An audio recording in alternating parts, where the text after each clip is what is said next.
नमस्कार दोस्तों, स्वागत करता हूं आपका अपने YouTube चैनल पर। इस वीडियो में हम कुछ महत्वपूर्ण बिंदुओं को देखेंगे जो कि आपके आने वाली परीक्षाओं के लिए बहुत ही हेल्पफुल होंगे। ठीक है, तो स्टार्ट करते हैं। प्रागैतिहासिक चित्रकला के नमूने मिर्ज़ापुर, भीमबेटका, रायगढ़, पंचमढ़ी एवं होशंगाबाद, शाहाबाद आदि से प्राप्त हुए हैं। देखिएगा कि कहाँ कहाँ से प्रागैतिहासिक चित्रकला के नमूने मिलते हैं। तो आपको मिर्ज़ापुर, जो कि कहाँ स्थित है, उत्तर प्रदेश में, ये आपसे क्वेश्चन पूछा जाता है कि इन विकल्प आपको दे दिया जाएगा, उसमें पूछा जाएगा कि इनमें से कौन सा प्रागैतिहासिक स्थल उत्तर प्रदेश में स्थित है। तो ये आपको ध्यान रखना है। तो यहाँ पर आपको ध्यान रखना है कि मिर्ज़ापुर कहाँ है, उत्तर प्रदेश में। भीमबेटका कहाँ है, ये आपका मध्य प्रदेश में है। रायगढ़ आपका कहाँ है, तो ये आपका महाराष्ट्र में है। पंचमढ़ी एवं होशंगाबाद आपका कहाँ है, तो ये आपका मध्य प्रदेश में है। शाहाबाद कहाँ है, तो ये आपका बिहार में है। ठीक है, यहाँ से क्या प्राप्त हुए, तो प्रागैतिहासिक चित्रकला के नमूने मिले हैं। यहाँ पर जो गुफाएं थी वहाँ पर आपको क्या मिलते हैं, चित्रकला के नमूने मिलते हैं। और वो चित्रकला किस टाइम पीरियड के हैं, तो वो चित्रकला जो है वो प्रागैतिहासिक टाइम पीरियड के हैं। पहला पॉइंट हो गया। दूसरा है आपका कि हड़प्पा के चित्रों में ज्यामितीय आलेखनों के अलावा मानव, पशु पक्षियों, वनस्पति आदि का चित्रण किया गया है। ठीक है, हड़प्पा काल में जो चित्र मिलते हैं तो उसमें देखिए, जब वहाँ पर आपको मिलता है मृदभांड, ऐसा कुछ आपको मिलेगा, मिट्टी के बर्तन, तो वहाँ पर क्या होगा कि लाल पृष्ठभूमि रहेगी, पृष्ठभूमि उसकी लाल रहेगी, और उस पर काले रंग से जो चित्र बने होते हैं, और वो क्या होते हैं, वो ज्यामितीय चित्र होते हैं। इसके अलावा आपको क्या क्या मिलते हैं, पशु पक्षियों के भी चित्र मिलते हैं। पशु पक्षियों के चित्र आपको कहाँ मिल जाएंगे, तो जब आप मोहर देखते हैं वहाँ पर हड़प्पाकालीन मोहर, तो हड़प्पाकालीन मोहर पर आपको पशु पक्षियों के चित्र मिल रहे हैं। जैसे आपको पशुपतिनाथ कह रहे हैं, ये पशुपति का चित्र मिलता है वहाँ पर। तो वहाँ आप देखते हैं कि पशुओं के भी चित्र मिलते हैं उस पर। ठीक है, उस मोहर पर। और जो मृदभांड होते हैं उस पर ज्यामितीय चित्र भी मिलते हैं। तो लाल पृष्ठभूमि पर काली रेखाओं से बने चित्र मिलते हैं। ये ध्यान रखिएगा कि पृष्ठभूमि की क्या रहती है, लाल रहती है। तो ये चीज़ें हैं कि हड़प्पा के चित्रों में ज्यामितीय आलेखन तो मिलते ही मिलते हैं मृदभांडों पर। उसके अलावा मानव, पशु पक्षियों, वनस्पति आदि आदि का भी चित्रण किया गया है। ठीक है, नेक्स्ट पॉइंट आपका क्या है, 500 ईसा पूर्व से 200 ईसा पूर्व के मध्य जोगीमारा एवं सीतावंगा यानी छत्तीसगढ़ में जो है कि गुफाओं में लाल, काले एवं सफ़ेद रंगों से की गई चित्रकारी के साक्ष्य मिलते हैं। किन किन रंगों से, लाल से मिलते हैं, काले से मिलते हैं एवं सफ़ेद रंगों से की गई चित्रकारी के साक्ष्य मिलते हैं। कहाँ पर, तो जोगीमारा एवं सीतावंगा का है आपका छत्तीसगढ़ में है। ठीक है, जोगीमारा एवं सीतावंगा ये दोनों छत्तीसगढ़ में है। ठीक, तो कौन कौन से रंग के, लाल, काले और सफ़ेद रंगों से चित्रकारी के साक्ष्य मिलते हैं। टाइम पीरियड क्या है, तो 500 ईसा पूर्व से 200 ईसा पूर्व तक। ठीक है, 200 ईसा पूर्व तक ही है, ईस्वी में नहीं आया है अभी, तो ईसा पूर्व तक है। तो वहाँ पर आपको क्या बताए, तो सबसे पहले भित्ति चित्रकारी आपको कहाँ मिल जाती है, जोगीमारा में ही मिल जाती है। ये क्वेश्चन भी आपसे पूछा जाता है कि सबसे पहले भित्ति चित्रकारी कहाँ देखने मिलती है, जोगीमारा में। इसे दूसरी तरीके से पूछते हैं कि अजंता के पूर्व भित्ति चित्रकारी कहाँ मिलती है, तो वो भी आप आंसर क्या करेंगे, जोगीमारा में। ठीक है, नेक्स्ट पॉइंट देखिए, भारत में मुख्य रूप से भित्ति चित्रकारी की कालावधि 2वीं शताब्दी ईस्वी पूर्व से 10वीं शताब्दी ईस्वी तक मानी जाती है। जो भित्ति चित्र का जो टाइम पीरियड है वो 2वीं शताब्दी ईसा पूर्व। देखिए वहाँ पर हमने पिछले पॉइंट में हमने क्या पढ़ा है कि 500 ईसा पूर्व से 200 ईसा पूर्व के मध्य जोगीमारा में। ठीक है, गुफा में लाल, काले एवं सफ़ेद रंगों से चित्र करने। और यहाँ पर आपको क्या मिलता है कि जो कालावधि मानी जाती है वो 2वीं शताब्दी ईसा पूर्व से 10वीं शताब्दी ईस्वी तक मानी जाती है। ठीक, इसमें जोगीमारा को इंक्लूड इन्होंने नहीं किया है। हालांकि भित्ति चित्रकारी वहीं से स्टार्ट आपकी हो जाती है, लेकिन जो वहाँ पर चित्र मिलते हैं वो गुफाओं के छतों पर मिलते हैं। ठीक है, नेक्स्ट आपका क्या है कि अधिकांश भित्ति चित्रों का निर्माण प्राकृतिक गुफाओं की दीवारों या शैल कर्तन गुफाओं की दीवारों पर किया गया है। भित्ति चित्र कहाँ कहाँ आपको मिले हैं, जो प्राकृतिक गुफा है उनकी दीवारों पर, या जो चट्टानें काटी गई हैं उनकी दीवारों पर मिलते हैं। ठीक है, अधिकांश भित्ति चित्र वही आपको मिलेंगे। नेक्स्ट पॉइंट क्या है, नेक्स्ट है कि भित्ति चित्रकारी की मुख्य विषय वस्तु बौद्ध, जैन एवं ब्राह्मण धर्म से संबंधित है। तो जो प्राचीन काल में जो चित्र बनते थे वो यही तीन धर्म थे उस समय, इन्हीं तीनों धर्मों के विषय वस्तु को ही लेकर चित्र बनाए जाते थे। ठीक है, चाहे बाघ की गुफा हो, चाहे अजंता की गुफा हो, सित्तनवासर की गुफा हो। ठीक है, तो यहाँ पर ऐसे ही आपको मिलते हैं चित्र इन्हीं तीन धर्मों से संबंधित। बादामी की गुफा हो आपकी। नेक्स्ट पॉइंट है कि अजंता की गुफाओं में निर्मित चित्र बौद्ध धर्म से संबंधित है। अजंता में सिर्फ और सिर्फ बौद्ध धर्म ही मिलेगा आपको। ठीक है, वहाँ पर जितनी भी गुफाएं हैं 1 से 30 तक, वहाँ पर आपको बौद्ध धर्म ही मिलेंगे। नेक्स्ट है कि अजंता की गुफाओं की खोज 1819 में ब्रिटिश सेना के अधिकारी जॉन स्मिथ द्वारा की गई थी। कब की गई थी? 1819 में। ये भी क्वेश्चन आपसे पूछा जाता है कि अजंता गुफाओं की खोज कब की गई, तो 1819 में। किसके द्वारा की गई? तो जॉन स्मिथ के द्वारा की गई थी। ठीक है, क्वेश्चन ये भी आपसे पूछता है कि अजंता गुफाओं की विषय वस्तु क्या है, तो विषय वस्तु क्या है? बौद्ध धर्म, यानी किस विषय पर वहां पर चित्र बनाए गए हैं। नेक्स्ट है अजंता की गुफा में फ्रेस्को एवं टेम्परा विधियों से चित्रों का निर्माण किया गया है। देखिए, ये जो है फ्रेस्को एवं टेम्परा, ये मेथड है कि चित्र बनाने के मेथड थे, तो इन्हीं तरीकों का प्रयोग अजंता की गुफा में किया गया है चित्रकारी के लिए। ठीक है, तो ये क्वेश्चन भी आपसे पूछा जाता है कि किन किन मेथड का प्रयोग वहाँ पर किया गया है, तो फ्रेस्को एवं टेम्परा मेथड आपको बताना है। नेक्स्ट है कि बाघ की गुफा में बौद्ध धर्म के अतिरिक्त सामान्य जीवन से संबंधित चित्रों को भी चित्रित किया गया है। देखिए, अजंता में आपको क्या मिलता है? बौद्ध धर्म से संबंधित चित्र, और यहाँ पर बौद्ध धर्म के अतिरिक्त आपको क्या मिलता है? सामान्य जीवन से भी संबंधित चित्र मिल जाते हैं। कहाँ पर? बाघ की गुफा में। बाघ की गुफा की खोज करने की थी तो डेंजर फेरने की थी। ये क्वेश्चन भी आपसे पूछा जाता है। बाघ की गुफा संख्या 2 में निर्मित सर्वश्रेष्ठ एवं प्रसिद्ध चित्र पद्मपाणि बुद्ध का है। ठीक है, इसका है पद्मपाणि बुद्ध का है। बाघ की गुफा संख्या 2 में निर्मित सर्वश्रेष्ठ चित्र है आपका पद्मपाणि बुद्ध। ठीक है, नेक्स्ट आपका क्या है? तो वहां पर आपको क्या मिल जाता है? पद्मपाणि बुद्ध का चित्र आपको वहां पर मिल जाता है। पद्मपाणि बोधिसत्व का चित्र आपको बाघ की गुफा संख्या 2 में मिल जाता है। ठीक है, नेक्स्ट है कि बाघ की गुफा संख्या 4 को रंगमहल कहा जाता है। इसमें नर्तकियों को नृत्य करते हुए दिखाया गया है। गुफा संख्या आपसे ये जरूर पूछता है कि बाघ की गुफा संख्या 4 को क्या कहते हैं, तो क्या कहेंगे? रंग महल कहते हैं। ठीक है, और बाघ को अन्य किस नाम से जाना जाता है? तो पंच पांडव गुफा के नाम से भी जाना जाता है। आपसे क्वेश्चन इस तरीके से पूछ लिया जाएगा कि बाघ की जो चौथी गुफा है उसे किस नाम से जाना जाता है, तो उसे आपको बताना है कि वो रंग महल के नाम से जाना जाता है। ठीक है, अच्छा, कभी कभी क्या होता है कि मान लीजिए कि पूछ ले कि बाघ की गुफाएं किस काल की हैं, तो ये गुप्त काल की हैं। ठीक है, गुप्त काल की है। और इनका जो निर्माण है, जो बाघ की गुफा का निर्माण कर रहा है, तो अजंता का भी उस समय निर्माण चल ही रहा था। तो कभी कभी ये पूछ लिया जाता है कि अजंता के किस गुफा के समान बाघ की गुफाएं हैं, तो गुफा संख्या 1 और 2 के समान, 1 और 2 के समान बाघ की गुफाएं हैं। किन गुफा संख्या के? तो अजंता की गुफा 1 और 2 बाघ की गुफाओं के समकक्ष हैं या समकालीन है। ठीक है, कौन सी तकनीक यहाँ पर प्रयोग की गई? तो बाघ की गुफा में टेम्परा तकनीक प्रयोग की गई। आपको मैं याद दिला दूँ कि जब हम अजंता में पढ़ रहे थे तो अजंता में हमने फ्रेस्को और टेम्परा दोनों को पढ़ा था, लेकिन यहाँ सिर्फ टेम्परा पद्धति का प्रयोग किया गया है। ठीक है, बढ़ते हैं अगले पॉइंट की ओर। बादामी की गुफाओं में निर्मित चित्र हिंदू एवं जैन धर्म से संबंधित है। किससे? तो जो बादामी की जो गुफा है उसमें किससे किससे संबंधित चित्र मिलेंगे? हिंदू और जैन धर्म। यहाँ पर आपको बौद्ध धर्म नहीं मिला। ठीक है, हमने आपको क्या बताया कि प्राचीन काल में हिंदू, बौद्ध, जैन इन्हीं तीनों धर्मों के विषय वस्तु पर आधारित चित्र आपको मिलेंगे।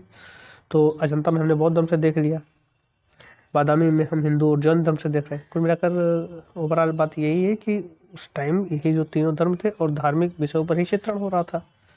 ठीक है, बाघ में थोड़ा बहुत जन सामान्य जीवन का चित्रण किया गया है, अजंता में तो पूरे का पूरा धार्मिक चित्रण ही किया गया है। ठीक है, तो यहाँ पर आपको बादामी में हिंदू एवं जैन धर्म से चीजें मिल जाएंगी। बादामी गुफा है कहाँ पर? तो बादामी गुफा कर्नाटक में है। ठीक है, कर्नाटक में बीजापुर जिले के अंतर्गत आती है।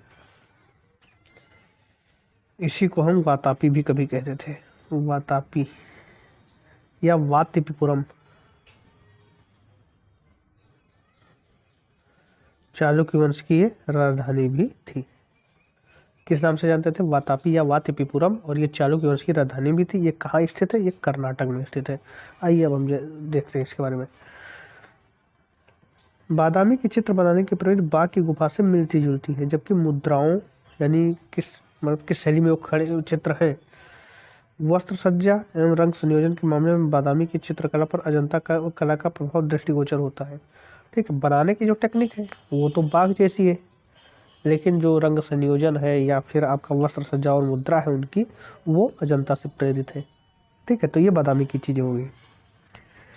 नेक्स्ट है कि तमिलनाडु के पुदुकोट्टई जिले में सित्तनवासर की गुफाओं में 9वीं सदी के दौरान जो चित्र निर्मित किए गए। ठीक है, किस गुफा में? सित्तनवासर की गुफा में। इंपॉर्टेंट चीज़ है।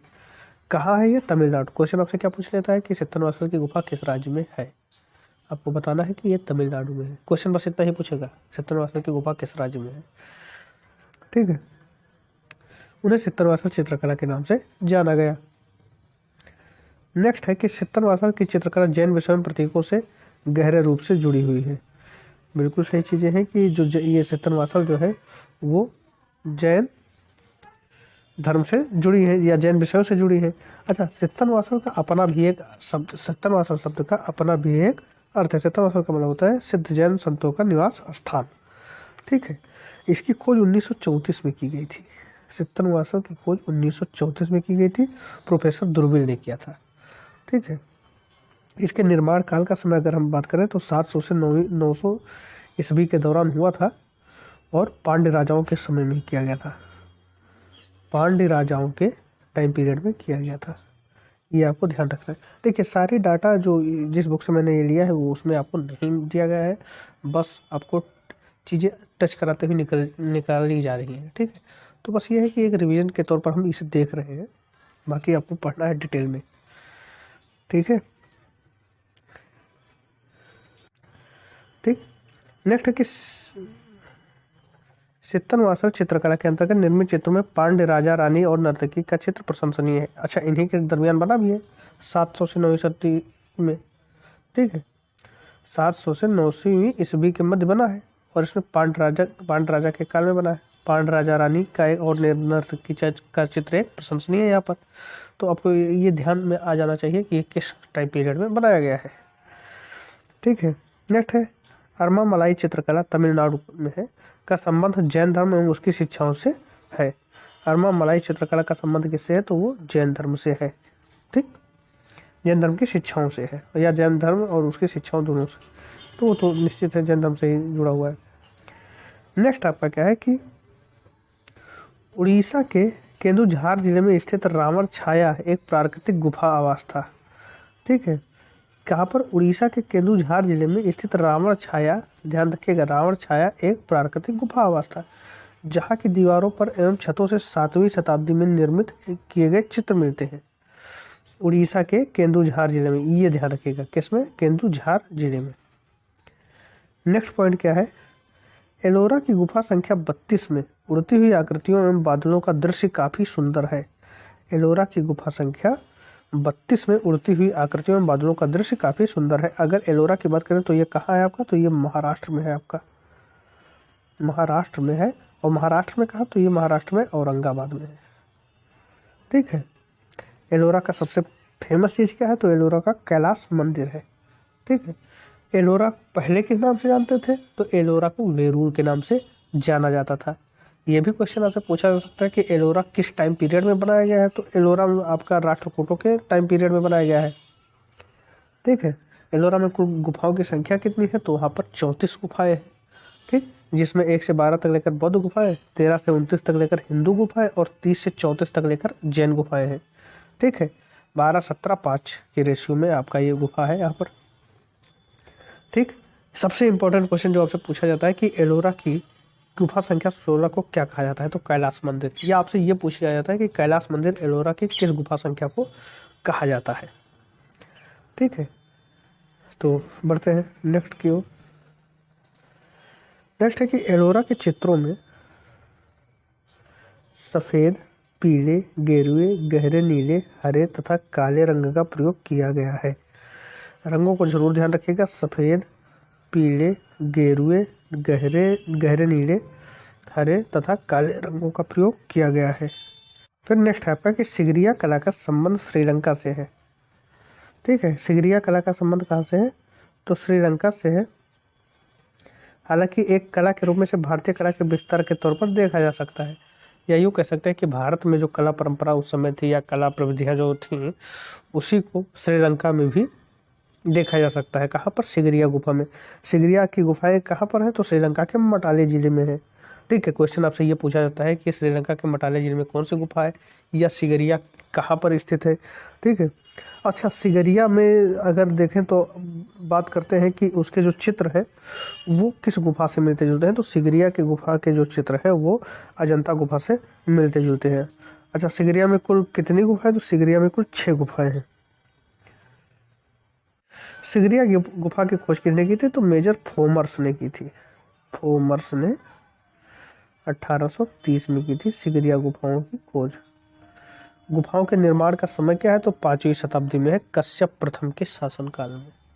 तो इतनी चीज़ें ध्यान रखेंगे, बाकी आप डिटेल में पढ़ेंगे तो वहाँ सारी चीज़ें मिलेंगी, बस ये रिवीजन के तौर पर है। नेक्स्ट है सिगरिया कला का संबंध, ये तो हो गया आपका। लगभग 5वीं सदी में निर्मित सिगरिया का गुफा चित्र बौद्ध विषय से संबंधित है। किस विषय से संबंधित है? तो ये आपका बौद्ध विषय से संबंधित है। किस सन में, किस शताब्दी में बना? तो 5वीं शताब्दी में बना है। ठीक है,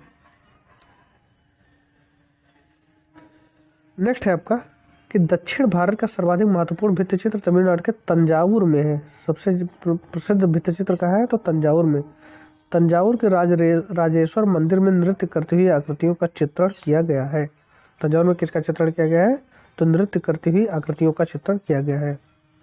नेक्स्ट है कि भारत में भित्ति चित्र की अंतिम श्रृंखला हिंदूपुर के निकट लेपाक्षी मंदिर में देखने को मिलती है। हिंदूपुर के निकट लेपाक्षी मंदिर में देखने को मिलती है।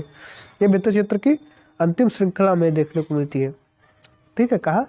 तो ये आपका हिंदूपुर के निकट लेपाक्षी मंदिर में देखने को मिलती है। उसके बाद क्या होता है कि धीरे धीरे ये चीज़ें मतलब कम हो जाती हैं और उसकी जगह पर आपकी लघु चित्रकला आ जाती है। ठीक है, पाल शैली और जैन शैली, अभ्रंश शैली, ये सारी चीज़ें आने शुरू हो जाती हैं। जो चित्र अभी तक विशालकाय दीवारों पर बनाई जाती थी, अब वो ताड़पत्रों पर बनाई जाने लगेगी, कागजों पर बनाई जाने लगेगी, तो धीरे धीरे परिवर्तन होने लगा। लेपाक्षी की चित्रकला में शैव तथा धर्मनिरपेक्ष विषयों को चित्रित किया गया है। लेपाक्षी की चित्रकला में क्या किया गया है? शैव तथा धर्मनिरपेक्ष विषयों को चित्रित किया गया है। शैव तथा धर्मनिरपेक्ष विषयों को चित्रित किया गया है। नेक्स्ट है कि सम्रांगण सूत्रधार वास्तुशास्त्र की एक प्रसिद्ध पुस्तक है। सम्रांगण सूत्रधार जो है वो वास्तुशास्त्र की एक प्रसिद्ध पुस्तक है। तो ये वास्तुशास्त्र की एक पुस्तक है, सम्रांगण सूत्रधार। नेक्स्ट है लघु चित्र ऐसे चित्र होते हैं जो ताड़पत्रों, वस्त्रों अथवा पुस्तकों के आवरण पृष्ठों पर चित्रित किए जाते हैं। ठीक है, ये लघु चित्र होते हैं। नेक्स्ट है कि भारत में लघु चित्रकला के सबसे प्राचीन उदाहरण पूर्वी भारत के पाल वंश के अधीन 11वीं से 12वीं सदी के मध्य देखने को मिलते हैं। ठीक है, पाल वंश के अधीन 11वीं से 12वीं सदी के मध्य देखने को मिलते हैं सबसे प्राचीन उदाहरण। हालांकि 740 में गोपाल पाल ने क्या किया था? पाल वंश का स्थापना की थी। ठीक है, उसके बाद धर्मपाल और क्या है विक्रमपाल, ये सारे लोग मतलब पाल वंश के अंतर्गत आते गए। लेकिन अगर हम टाइम पीरियड को देखें तो 11वीं से 12वीं शताब्दी ना होकर ये 8वीं से 12वीं शताब्दी के मध्य कर सकते हैं आप। 12वीं शताब्दी के मध्य कर सकते हैं। ठीक है, 8वीं से 12वीं शताब्दी के मध्य आपको पाल शैली की चित्रकला मिलती है। ठीक है, क्वेश्चन कभी कभी यहाँ से ये पूछा जाता है कि विक्रमशिला महाविद्यालय की स्थापना किसने की? तो धर्मपाल ने की थी। एक क्वेश्चन आपसे ये पूछ लिया जाता है कि पाल शैली के संरक्षक कौन थे? तो वहाँ आपको बताना रहेगा कि वो पाल शासक थे। एक क्वेश्चन कभी कभी ये पूछ लेता है कि ताड़पत्र पर बने चित्र किस शैली के हैं, तो वो किस शैली के हैं, पाल शैली के हैं। ठीक है। पोथी चित्रण का प्रारंभ किस शैली में हुआ, तो पाल शैली से स्टार्ट होता है पोथी चित्रण का प्रारंभ। ठीक है। किस बौद्ध पांडुलिपि से होता है, तो प्रज्ञा पारमिता से होता है। तो ये सारे क्वेश्चन है, यहाँ पर आपको ध्यान देना है कि इनमें से कुछ क्वेश्चन आपसे पूछे जा सकते हैं, हालांकि कुछ पूछे गए हैं उन्हीं का एग्जाम्पल मैंने यहाँ पर लिया है। ठीक है। तो नेक्स्ट पॉइंट की ओर बढ़ते हैं। पाल चित्रकला शैली से जुड़े प्रसिद्ध चित्रकार कौन कौन थे, धीमन और बितपाल थे। बिटपाल नहीं, बितपाल थे। ठीक है। धीमन और बितपाल थे, कहीं कहीं बिटपाल भी मिल जाएगा आपको। नेक्स्ट है, पाल चित्रकला शैली का एक प्रसिद्ध उदाहरण बोधलेयन पुस्तकालय ऑक्सफोर्ड में उपलब्ध है। कहाँ उपलब्ध है, तो बोधलेयन पुस्तकालय ऑक्सफोर्ड में उपलब्ध है। ये क्वेश्चन यहाँ से आपसे ये भी पूछा जा सकता है कि बोधलेयन पुस्तकालय कहाँ पर है, तो इंग्लैंड में है। नेक्स्ट है कि 13वीं सदी के पूर्वार्ध में मुस्लिम आक्रमणकारियों द्वारा बौद्ध मठों का विनाश करने के पश्चात पाल कला एकाएक अंत की ओर अग्रसर हुई। ठीक है। 13वीं सदी में। नेक्स्ट, शुरुआत में पश्चिम भारतीय शैली में निर्मित किए जाने वाले चित्र ताड़पत्रों एवं वस्त्रों पर चित्रित किए जाते थे। किसमें, जो पश्चिम भारत में। अभी हम पूर्वी भारत में थे। लघु चित्र की शुरुआत कहाँ से हुई थी, तो पूर्वी भारत में हुई थी। कहाँ से, बंगाल से। ठीक है। तो बंगाल, बिहार और नेपाल, इन तीनों जगह पर। हेलेना रूबिसो ने तो इसे बिहार शैली भी कहा था। ठीक। नेक्स्ट है कि चित्रकला की पश्चिम भारतीय शैली में रंगों की, देखिए यहाँ पर हम थे कि वस्त्रों पर चित्रित किए जाते थे, किंतु बाद में कागज पर भी चित्र बनाए जाने लगे। तो पूर्वी शैली में आपको किस पर मिलता है, तो ताड़पत्रों पर मिलता है। पश्चिमी शैली में भी कुछ ताड़पत्रों एवं वस्त्रों पर मिलते हैं, लेकिन बाद में किस पर हो जाते हैं, कागज पर बनाए जाने लगते हैं। नेक्स्ट है कि चित्रकला की पश्चिम भारतीय शैली में रंगों की विविधता कम देखने को मिलती है, यानी रंगों का जो अलग अलग रंगों की प्रयोग है वो कम देखने को मिलते हैं। इसमें लाल, नीला या पीला रंग ही प्रमुख है। कौन कौन, लाल, नीला और पीला रंग ही प्रमुख है। नेक्स्ट है, 15वीं शताब्दी के दौरान चित्रकला की पश्चिमी भारतीय शैली पर फारसी शैली का प्रभाव दृष्टिगोचर होने लगा। उदाहरण स्वरूप कल्पसूत्र को कुछ सचित्र पांडुलिपियों के किनारे पर बनाई गई चित्रशैली फारसी शैली से संबंधित है। ठीक है। चूँकि ईरानी शैली भी आ चुकी थी, आने लगी थी धीरे धीरे, और उसका जो प्रभाव था वो किस पर पड़ने लगा, तो पश्चिम भारतीय शैली पर पड़ने लगा। ठीक है। बाद में जो मुगल शैली विकसित होती है वो राजस्थानी शैली और भारतीय शैली के, राजस्थानी शैली और ईरानी शैली के मिश्रण से उत्पन्न होती है। तो यहाँ पर क्या होता है कि उनका प्रभाव होने की वजह से कल्पसूत्र के कुछ सचित्र पांडुलिपियों पर किसका प्रभाव पड़ जाता है, फारसी शैली से संबंधित, उसका फारसी शैली का प्रभाव उस पर पड़ जाता है। नेक्स्ट है आपका कि पश्चिम भारतीय पांडुलिपियों में गहरे नीले एवं सुनहरे रंग का प्रयोग भी फारसी चित्रकला का प्रभाव है। किसका, गहरे नीले और सुनहरे रंग का प्रयोग किसका प्रभाव है, फारसी चित्रकला का प्रभाव है। ठीक। बढ़ते हैं नेक्स्ट पॉइंट की ओर। मालवा के शासक नासिरुद्दीन शाह खिलजी के लिए हाजी महमूद तथा शहसवार नामक चित्रकारों ने बुस्तान शैली में, किस शैली में, बुस्तान शैली में निर्मित पांडुलिपियों में स्वदेशी शैली के साथ साथ फारसी शैली के समन्वय द्वारा चित्रकला की एक नई शैली के विकास का प्रयास किया। ये ध्यान रखिएगा। किसमें, मालवा के शासक नासिरुद्दीन शाह खिलजी के लिए हाजी महमूद तथा शहसवार नामक चित्रकारों ने बुस्तान शैली में निर्मित पांडुलिपियों में, ठीक है, दो चित्रकार थे हाजी महमूद और शहसवार। इन्होंने बुस्तान शैली में निर्मित पांडुलिपियों को फारसी शैली के साथ साथ स्वदेशी शैली, यहाँ की शैली के साथ समन्वय करने का प्रयास किया। 16वीं शताब्दी के पूर्वार्ध में, ठीक है, मध्य राजस्थान के मेवाड़ तथा दिल्ली के आसपास के क्षेत्रों में एक विशेष ढंग की लघु चित्रकारी प्रचलित थी। मेवाड़ तथा दिल्ली के आसपास के क्षेत्रों में एक विशेष ढंग की लघु चित्रकारी प्रचलित थी, जिसे चौर पंचा सिक्का शैली के नाम से जाना जाता था। किस शैली के नाम से, चौर पंचा सिक्का शैली के नाम से जाना जाता था। फिर क्या है कि चौर पंचा सिक्का शैली का प्रतिनिधित्व मुख्य रूप से कुल्हाकदार समूह, जो टोपी बनाने वाले, के द्वारा किया जाता था। चौर पंचा सिक्का शैली का प्रतिनिधित्व किसके द्वारा, तो कुल्हाकदार समूह जो टोपी बनाते हैं के द्वारा किया जाता था। इन्होंने चौर पंचा सिक्का, जो कि किसने लिखा है, बिल्हड़ ने लिखा है या बिल्हड़ रचित किताब गीत गोविंद एवं भागवत पुराण को विषय वस्तु बनाकर चित्रकारी की। किसने? कुल्हाड़दार समूह ने। चौर पंचाश सिक्का, ये पूछा जाता है कि किसने लिखा, तो इसके रचयिता कौन है? बिल्हड़ है। गीत गोविंद के रचयिता कौन है? जयदेव हैं। ठीक। एवं भागवत पुराण को विषय वस्तु बनाकर चित्रकारी की।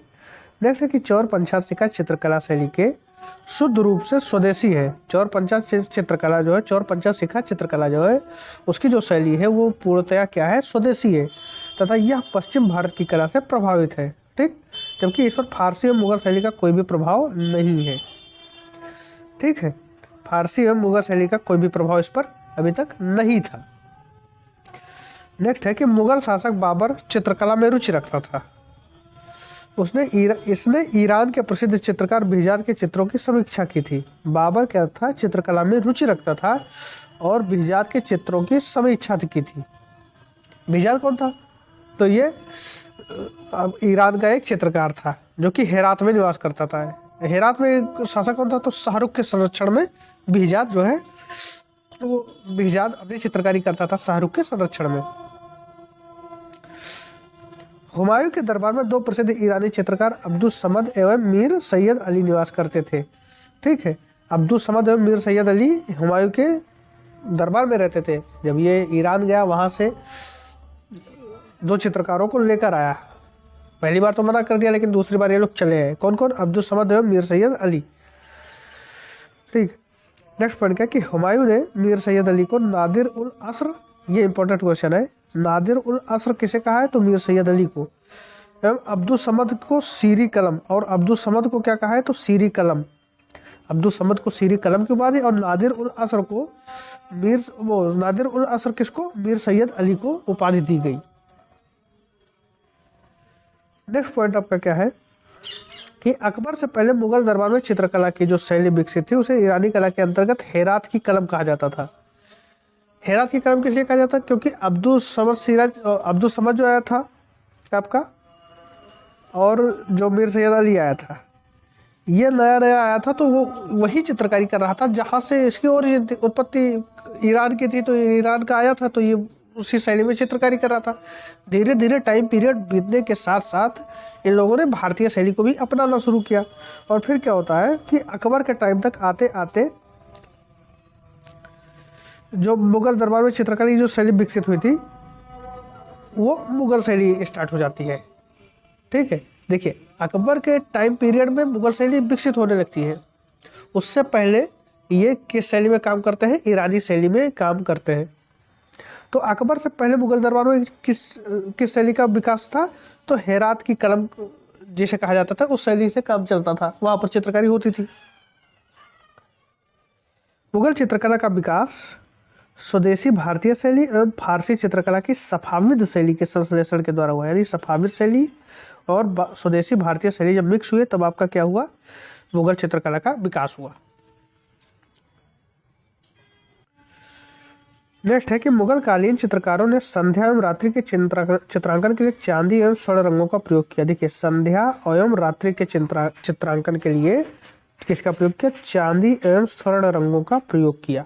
ये इंपॉर्टेंट क्वेश्चन है, कभी भी पूछा जा सकता है। नेक्स्ट है कि मुगल काल के अधिकतर चित्र कागज पर बनाए गए हैं।